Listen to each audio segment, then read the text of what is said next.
Hi hello నమస్తే. నేను journalist Sai. Rudrakaran Pratap ఈయనొక ప్రముఖ జ్యోతిష్యుడు అండి. మీరు అనొచ్చు, మన దగ్గర చాలామంది జ్యోతిష్యులు ఉన్నారు కదా, చాలా జాతకాలు చెప్తారు కదా, దీంట్లో కొత్త ఉంది అని మీరు అనొచ్చు. కానీ ఇతను వేరు. రుద్రకరణ్ ప్రతాప్ అనే అతను డిఫరెంట్ అనమాట. ఇతను అందరిలాగా మీరు ఏదో గుళ్ళకెళ్ళి పూజలు చేయండి, లేకపోతే రింగులు పెట్టుకోండి, లేకపోతే పెద్ద పెద్ద హోమాలు చేయండి, అవి చేయండి అని చెప్పడం అనమాట. ఇతను అంతా డిఫరెంట్ స్టైల్ ఉంటుంది. ఇతను అంతా కూడా ఆ, అంటే లైఫ్ స్టైల్ చేంజ్ చేసుకోవాలి, లేకపోతే ఆయుర్వేదంగా మార్చుకోవాలి, ఇలా చెప్పుకుంటూ జాతకాలు చెప్తుంటారు ఈయన. ఆ జాతకాలు ఎంత ఫేమస్ అంటే స్వయంగా నరేంద్ర మోడీ గారిని ఆయన పిలిపించుకొని మాట్లాడతారు. స్వయంగా నరేంద్ర మోడీ గారిని ఫాలో అవుతారు. దాదాపుగా 99% జాతకాలు ఏం చెప్పినాయి జరిగినాయి. గతంలో ఒకటి రెండు ఏదో 2024లో కొన్ని ఒకటి రెండు మిస్ అయినాయి మన దగ్గర. బట్ 99% ఇతను చెప్పిన జాతకాలకు తిరుగుండదు అనమాట. ఎందుకంటే ఏదో నక్షత్రాలు చూసి గ్రహాలు అవి చూసి వేగ్గా చెప్పేసే రకం కాదు ఇతను. ఒక జ్యోతిష్యం చెప్పాడంటే ఎంతో స్టడీ చేసి జాతకాన్ని సీరియస్గా, అంటే ఒక టైంపాస్లా కాకుండా, లేకపోతే జాతకాన్ని ఇప్పుడు వాళ్ళలాగా డబ్బుల కోసం కాకుండా ఇతను దాన్ని ఒక ప్యాషన్తో, దాన్ని ఒక సైన్స్ లాగా చూసే వ్యక్తి రుద్రకరణ్ ప్రతాప్.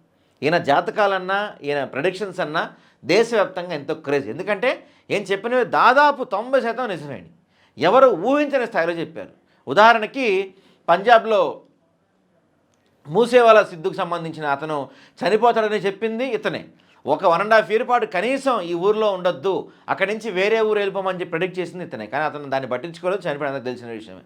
దాంతోపాటుగా 2022లో నేను ఒక ట్వీట్ చేశారు, కేజ్రీవాల్ గారు మీకు పరిస్థితి బాగాలేదు, మీరు జైలుకి వెళ్ళే అవకాశం కూడా ఉంది, రాజకీయంగా అనేక ఒడిదుడుకులు ఎదుర్కోబోతున్నారు, కొంచెం జాగ్రత్తగా ఉండమని చెప్పిన ట్వీటు అక్షరాల నిజమైంది. కేజ్రీవాల్ తర్వాత అరెస్ట్ అవ్వటం, జైలుకి వెళ్ళటం, ప్రభుత్వం పడిపోవటం, ఇట్లాంటివి మనం చాలా చూసాం. ఆ తర్వాత కాలంలో పంజాబ్కి సంబంధించి చెప్పిన విషయంలో కావచ్చు, లేకపోతే యూపీలో యోగి ఆదిత్యనాథ్కి తిరుగుతుందని చెప్పిన విషయంలో కావచ్చు, ఇలా వరుసగా అనేక విషయాలు నేను చెప్పిన ప్రెడిక్షన్స్ తిరుగులేదు. ఇన్ని ప్రెడిక్షన్స్ చెప్తున్నాడు. మీరు అనుకోవచ్చు, మన దగ్గర చాలామంది చూస్తాం చిన్న చిన్న ప్రెడిక్షన్స్ చెప్పి పెద్ద బెంచ్కాలు తిరుగుతూ ఉంటారు, కానీ చాలా సింపుల్ లైఫ్ మెయింటైన్ చేస్తూ ఉంటాడు. దాంతోపాటుగా ఆయన ఉండే చండీగఢ్ ప్రాంతం మొత్తం కూడా డ్రగ్స్కి వ్యతిరేకంగా ఒక భారీ ఉద్యమమే చేస్తున్నాడు ఈయన. సో ఇప్పుడు ఈయన చేసిన ట్వీట్స్ కొన్ని మీకు చూసే ప్రయత్నం చేస్తారు. రుద్రకరణ్ ప్రతాప్వి గతంలో ఇదిగోండి 24లో అయినా ఈ ట్వీట్ చేశాడు. ఎప్పుడైనా 2022లో చేశాడు. ఏమని? Astrologically, Mr. Arvind Kejriwal karma will make him lost to Delhi elections of 2025 and that would be the beginning of his downfall. He could face major setback from the March 2024.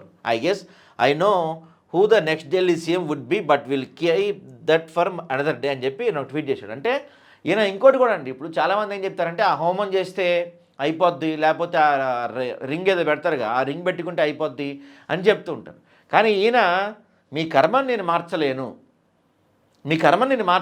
మీ చేతిలోనే ఉంటుంది మార్చుకునేది అని చెప్తుంటారు అనమాట. So ఈయన చెప్పినట్టే as యూజువల్గా అరవింద్ కేజ్రీవాల్ ఓడిపోయాడు. దాంతోపాటుగా ఆయన జీవితంలోనే ఊహించినంత డౌన్ఫాల్ స్టార్ట్ అయింది. అరవింద్ కేజ్రీవాల్ గురించి చెప్పారు జోస్యం ఇది. ఆ తర్వాత ఏం చేసిన చాలా ట్వీట్స్ ఉంటాయి, అన్నీ కూడా చాలా ఇంట్రెస్టింగ్గా ఉంటాయి. ఈయనకి దాంతోపాటు ఇండియాలోకెల్లా బెస్ట్ ఆస్ట్రాలజర్ అవార్డు కూడా ఇచ్చారు మోడీ గారి చేతుల మీదుగా.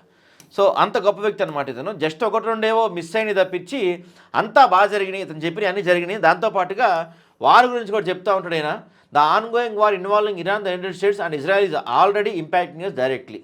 Supplies of LNG and crude oil coming from the Gulf region are being distributed and prices are rising sharply. India depends heavily on energy imports from the GCC. దాంతోపాటుగా ఆయన 2028 నుంచి 30 మధ్య కాలంలో ప్రపంచం చరిత్రలో చూడనంత స్థాయిలో యుద్ధాలు జరగబోతున్నాయని ఒక ప్రెడిక్షన్ చేశారు. దాంతోపాటుగా ఇంకొక 2034 తర్వాత భారతదేశం ప్రపంచాన్ని రూల్ చేసే స్థాయికి చేరుకుంటుందని చెప్పిన ప్రెడిక్షన్స్ అన్నీ కూడా దాదాపుగా ఆ దిశగా జరుగుతూ వచ్చింది. అన్ని రాష్ట్రాల్లో, దేశానికి సంబంధించిన అన్ని చోట్ల కూడా నేను చెప్పే ప్రెడిక్షన్స్ దాదాపు 199% నిజమైంది. సో గతంలో ఏదో వైఎస్ జగన్ అంశంలో అవుతుంది, తర్వాత బీఆర్ఎస్ అంశం, రెండు కొంచెం ఫెయిల్ అయినప్పటికీ కూడా మిగతా అన్నీ కూడా నేను చెప్పినట్టు జరిగినాయి. ఇప్పుడు ఎందుకు ఈయన గురించి టాపిక్ అయ్యాయంటే రీసెంట్గా జగన్మోహన్ రెడ్డి గారిని మళ్ళీ రుద్రప్రతాప్ కలవడం జరిగింది. సో కలిసి జగన్మోహన్ రెడ్డి గారికి కొన్ని చేంజెస్ చెప్పినట్టు, పైగా జగన్మోహన్ రెడ్డి గారితో ఇప్పుడు మీ టైం నడుస్తుంది, గ్రహాలు ఉచ్చ స్థితిలో ఉన్నాయి. నక్షత్ర ప్రకారం అన్ని ప్రకారం చూసుకుంటే ఖచ్చితంగా రాబోయే ఎలక్షన్స్లో మీరు గెలవబోతున్నారు అని ఈయన జగన్మోహన్ రెడ్డి గారు చెప్పినట్టుగా తెలుస్తుంది. దాంతోపాటుగా కొన్ని చిన్న చిన్న చేంజెస్ ఏవో చెప్పారంట. అవి చేంజెస్ చేసుకొని దాంట్లో కొన్ని మార్చుకుంటే ఇక అసలు తిరుగుండదు. దేశ రాజకీయాలతో పాటు రాష్ట్ర రాజకీయాల్లో కూడా ఖచ్చితంగా ఇక తిరుగులేని నేతగా జగన్మోహన్ రెడ్డి గారు ఎదగబోతున్నారని ఈయన జగన్మోహన్ రెడ్డి గారు చెప్పినట్టుగా సమాచారం. ఎందుకు దీన్ని నమ్మాలి అని మీరు అనొచ్చు. మొన్న ఎలక్షన్స్లో ఫెయిల్ అయింది కదా, మరి ఈ ఎలక్షన్స్ ఎందుకు నమ్మాలి అని చెప్పొచ్చు. ఎందుకంటే 99% ఏం చెప్పింది ఫెయిల్ అవ్వలేదు. లాస్ట్ టైం ఒక్కటే ఫెయిల్ అయింది. దాన్ని మళ్ళీ చేంజెస్ చేసి ఈసారి ఎలా చేస్తే బాగుంటుందని చెప్పి దాంతోపాటుగా ఏ పరిస్థితుల్లో ఈసారి గెలవబోతున్నారో కూడా జగన్మోహన్ రెడ్డి గారు చెప్పినట్టుగా అత్యంత విశ్వసనీయ వర్గాల సమాచారం. సో ఏం చెప్పిన దాని ప్రకారం, రుద్రకరణ్ ప్రతాప్ చెప్పిన దాని ప్రకారం ఆ గతంలో ఏదైతే చెప్పారో ఈయన చెప్పినవన్నీ 100కి 100% నిజమవుతూ వస్తున్నాయి. కాబట్టి నిన్న ఆయన జగన్మోహన్ రెడ్డి గారిని గెలవటం, ప్రెడిక్షన్ చెప్పటం, మరోసారి వైసీపీ వర్గాల్లో ఎక్కడ లేని జోష్ నిండిందన్న ఎటువంటి డౌట్ లేదు. మావిగంతో ఇప్పటికే అప్పర్ హ్యాండ్ సాధించింది వైఎస్ఆర్సీపీ. ఎందుకంటే కూటమి ప్రభుత్వ పరిపాలన మొత్తం మటాష్ అయిపోయింది, లడ్డు అంశంలో రివర్స్ అయిపోయింది, మావిగన్ అంశం బూమరాంగ్ అయింది. ఇలా అన్నీ వన్ బై వన్ కలిసి వస్తుండటంతో పాటుగా ఈరోజు ఈయన చెప్పిన ప్రిడిక్షన్ కూడా అన్నీ కలుపుకొని ఇక వైఎస్ఆర్సీపీకి ఇక తిరుగులేదు, రాబోయేవన్నీ మంచి రోజులే, 1-2 సంవత్సరాలు ఓపిక పడితే చాలు, ఇక మనదే అధికారం అని వైసీపీ శ్రేణులంతా భావిస్తున్నారు.